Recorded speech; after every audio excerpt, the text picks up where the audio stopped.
তাদের কিন্তু full plate biryani দেওয়া হবে। আর যার হাততালি ধরো কম আছে, আমরা সব ক্যামেরাতে দেখছি, ওই দেখো তার বিরিয়ানি কিন্তু কম দেওয়া হবে। তাহলে এবার কি হবে? ধরা পড়ে যাবে তো। এবার হাততালি আমরা তাহলে একটু দিই, আরেকবার হাততালি দিই। Very good. আচ্ছা শোনো, এই যে বিরিয়ানির জন্য আমরা হাততালিটা জোরে দিলাম, কিন্তু জেনে রাখবে বাবু, আমার যা ক্যাপাসিটি আছে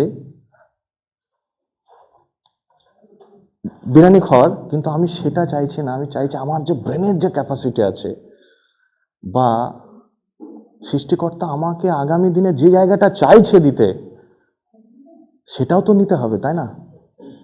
কি বলতে চাইছি বুঝতে পারছো? কিন্তু আমরা ঠিকঠাকভাবে ঠিক জায়গায় নিজেকে প্লেস করছি না। হাততালি দিতে পর্যন্ত দিচ্ছি না, যখন বলছে আমার কথা মন দিয়ে শোনো, শুনছো না।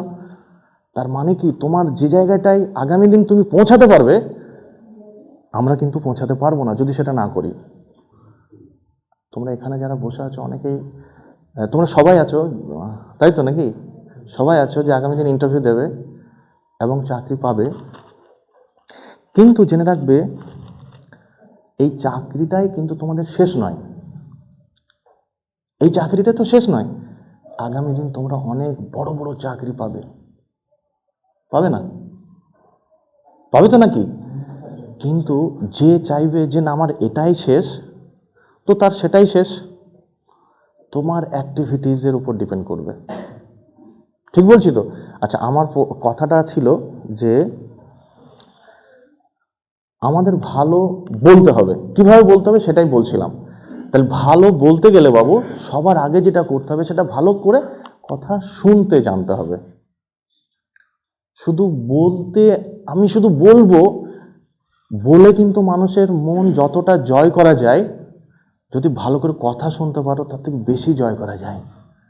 কোনো একটা মানুষ তোমাকে যখন কথা বলে না, তুমি যদি তার কথাটা গুরুত্ব দিয়ে শুনতে পারো, দেখবা সে তোমাকে ভালো শ্রোতা এবং তার মনের কথা সব বলবে। আর তুমি যদি শোনাতে গুরুত্ব না দাও, তাহলে তোমার সঙ্গে কেউ কথা বলতেও ইচ্ছা করবে কি? একবার ফিল করো। তাহলে তোমরা যখন ইন্টারভিউ হলে যাবে, কি তুমি স্যারদের কথা ঠিকঠাক শুনতে পাচ্ছ না, তাহলে তোমাদের সঙ্গে স্যারেরা আলোচনা করতে কি ভালো লাগবে? ফিল করো একবার। তাহলে ভালো কথা বলার থেকে স্যারদের কথাগুলো মানে ডিউ রেসপেক্ট দিয়ে তোমাকে কিন্তু শুনতে হবে কথাগুলো ভালো করে। আমার কাছে যখন তোমরা অনেকে ইন্টারভিউ দাও, অনেকে আছে এত সুন্দর কথা শোনো তোমরা, আমি মুগ্ধ হয়ে যাই তার সঙ্গে আলোচনা করতে। আবার অনেকে তোমাদের মধ্যে আছে, সে কথা শুনতে প্রস্তুত না, শুধু বলতেই প্রস্তুত। ধরো কোনো একটা প্রশ্ন আমি করছি, সেই প্রশ্নটা অরিন্দম অর্ধেক হয়তো শেষ হয়নি, মানে একদম কমন পেয়ে গেছে,